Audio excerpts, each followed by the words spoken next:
So joining us now to kick this around, here's the aforementioned Laffer Tengler economist, Ms. Nancy Tengler, and we bring in Forbes media chairman and editor-in-chief, Steve Forbes. Well, welcome, folks. Nancy, you triggered my whole riff. You triggered my entire riff with your ballpoint pen and your plastic computer and all the rest of it. And our executive producer reminded me about the TV ad run by this CEO because North Face wouldn't put his logo on. But, of course, everything they do is made of oil and gas. The hypocrisy here is staggering, Nancy Tengler. And you know what? You and I, we don't mind a little hypocrisy, right? We don't mind people have their own opinions in life. But this is going to do great harm to America. That's what bothers me. Great harm. Yeah. Me too, Larry. I'm in green Lake Tahoe, coming to you fresh from the conference room at the airport in Reno, and I'm going to put my plastic oil-ridden kayak into that beautiful, pristine lake in about 2 hours. I think that what people need to think about is what the impact is going to be on the U.S. worker and the U.S. consumer. And you know, we heard from President Biden that he didn't want to fund infrastructure with a gas tax. So instead, we let gas prices rise 45% on a year-to-date basis. And who is that going to hurt? That's going to hurt the middle class in a big way. It's a tax on the middle class, and it's going to trickle through the economy through the ballpoint pen and the plastic computer. And who knows, maybe inflation will become sticky instead of unsticky. And that's a problem long term. You know, yes. So Steve Forbes, the hypocrisy here. So here's Biden urging OPEC Plus and Russia and the Saudis to make a deal. Right? The deal means more production of oil, particularly, but oil and gas. Get it on the marketplace to get prices down. So it's okay for them to produce more, and he's encouraging it, right? We've sided with Russia in the Nord Stream 2, but it's not okay for the U.S. to produce more. Now, either it's global warming, Steve Forbes, or it's not global warming, or is it America warming, or is it we hate America first? That's the part I don't get. Well, it's a lot of hot air from the other side that doesn't stand up to logic. And one of the things you're going to also start hearing talk about, Larry, is tapping into the Strategic Petroleum Reserve, which has 640 million barrels sitting there. No one knows we have it anymore because we were once producing more energy than consuming it, becoming a big energy exporter. That's going to be soon going out the window. So if gasoline and oil and everything else is so necessary for our lives, what do they propose to do in the meantime? And you know, the alternatives against fossil fuels are environmentally impossible to do. Right. It would rip up the Earth's surfaces, massive amounts of minerals, put the more power in the hands of China with things like cobalt and other rare minerals. And so it absolutely makes no sense at all. There's no policy. It's one thing to do it in a faculty lounge where there are no consequences except corrupting young minds who will eventually recover from it. But harming the country in the meantime, very different matter. You know, Nancy, it is putting our fate in foreign hands again. Okay, this is what Trump opposed. And he ran on this back in 2016, okay? Remember, America first and energy independence. A year ago, I'll say pre-pandemic, but basically even during the pandemic when we had way too much oil for everything, we were energy independent. We are now energy dependent in a year.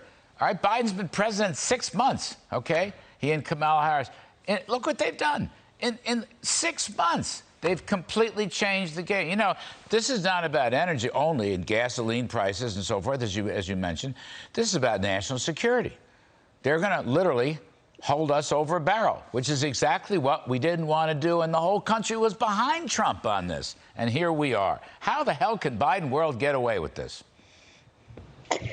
I don't think they do, Larry. I mean, I think you pay attention to the midterms and then you pay attention to the backlash, because what the Biden administration knows is that the gas tax, for example, was going to hurt their base. And so if higher oil prices and higher gas prices, higher home heating prices in the winter are going to continue, because make no mistake, this will continue. We put together a environmentally sensitive strategy that we hedge with oil because it's going to take 20 to 30 years for us to even get close to transitioning. Not to mention the energy costs that will come into play when we start having to recycle or destroy electric batteries to the tune of, massive amounts of energy. And so I think this is a little bit naive and pie in the sky, and that we will see the pendulum swing back. But I'm with you. National security is really, I think, at stake here. And we did go from being energy independent, marginal producer, to now dependent. In 6 months. Yeah, with prices. It's remarkable. Absolutely. Steve Forbes, because of all the things you said are true, we don't have the critical resources to produce the kind of batteries and so forth and electricity. And anyway, the greenies won't let you mine. They hate that. They're closing mines, not opening them. How high in the interim, Steve Forbes, how high do oil prices have to go before? I don't think $70. Now, oil has actually sold off a bit in recent days, maybe because OPEC Plus will make a deal, maybe not. I don't know. Maybe you know. But I guess my question is, are we going to get an oil spike, which would do great damage to this economic recovery?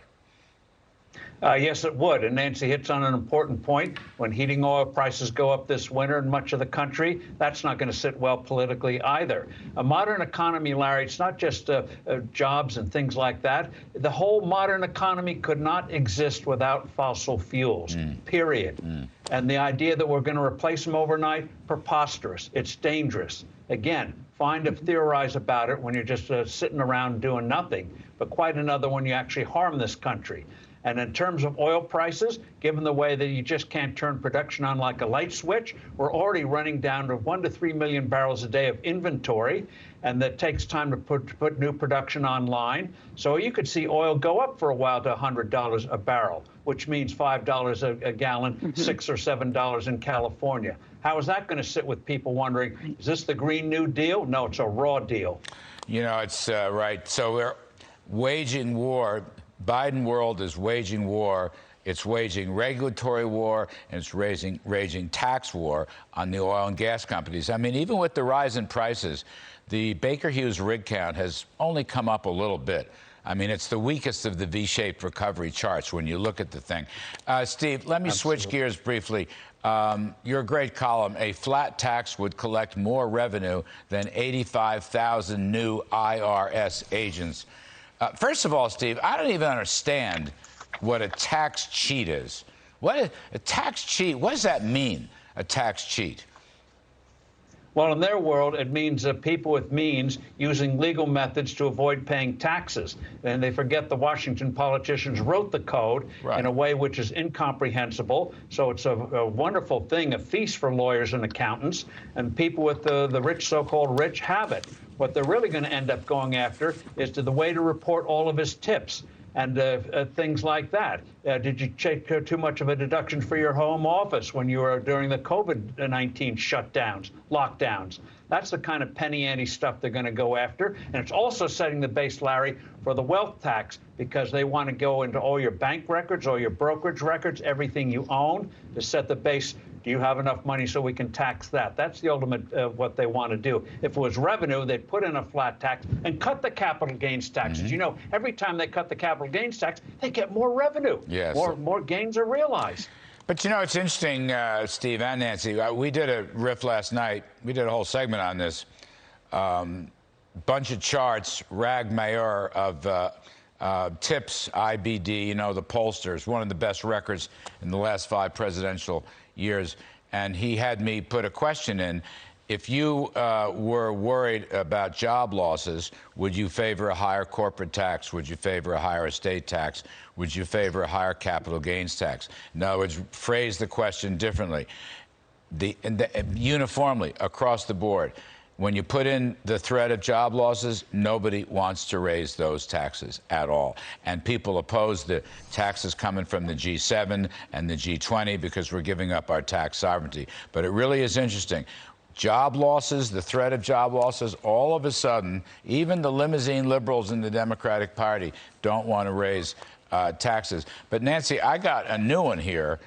This was reported by our Fox Business reporter, Edward Lawrence, who's very good, on a background call a couple days ago with the Treasury Department. They're putting a bill in I addressed this to both of you, that would set a minimum corporate tax rate, a minimum here in the U.S., not the global, but the one here, at 21%. Now, that was originally put at 15% minimum tax, which in my opinion is bad enough. But now they're going to sneak in a 21%. This is, for some reason, I was talking to Steve Moore on the phone today. He wasn't aware of it. We went back and checked with Mr. Lawrence, and he said, yep, it was a background Treasury call.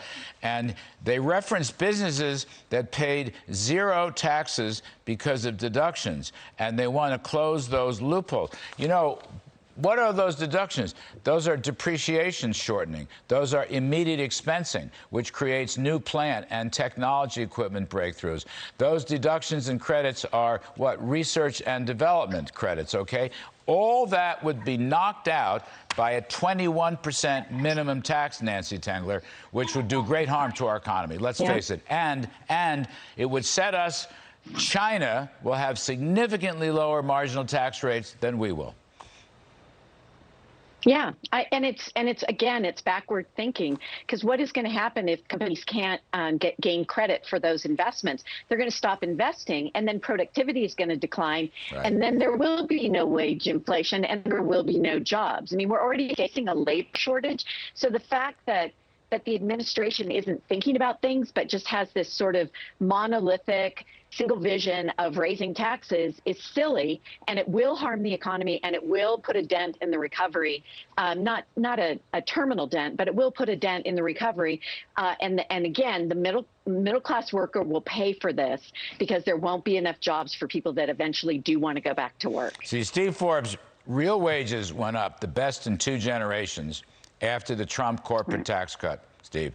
And the reason for that, as Nancy hinted, I mean, you're basically lower tax rates, more profits. Those profits are plowed into technology and equipment for worker productivity, which allows higher real wages. The middle class shoulders 70% of the corporate tax burden. Now, Steve, at 21% minimum tax, the expensing provisions goes out the window, the research and development. You know, you and I don't like a lot of tax expenditures, but some of this stuff is very important. And then you combine that with the global tax scam, you got yourself a serious assault on American business, American competitiveness, and the American worker. Yeah, they wanted to seem a global depression when you bring in the whole world on this stuff. And politically, Larry, it is a loser. 10 states this year have already cut their state income taxes, including Wisconsin, which has a Democrat governor. He didn't want it, but there's overwhelming support for it. So the country's not with them on this because they realize they're going to pay the price, not the Washington politicians. So the polling we did with Meyer, just my last thought, as long as you put it to it, that there's potential major job losses from these tax hikes, then people wake up and all of a sudden they oppose. And I think it's up to the Republicans and the conservatives. It's up to mainstream Democrats and independents to make this case. This is not just taxing rich people. This is doing great damage to jobs and wages and family income. People have to get that, lest we rest our fate on Russia and OPEC and China and Iran. You know, we used to be independent in this country. 6 months later, we're suddenly dependent. Nancy Tengler, you're terrific. You provided my whole riff. I can't thank you enough. I came in dry this morning, and there you go. Steve Forbes, the best of the best. Flat tax. You ran twice for president on a flat tax, buddy, and it was a great thing for America to hear. I'm glad you never relented. Getting going on. Kudlow.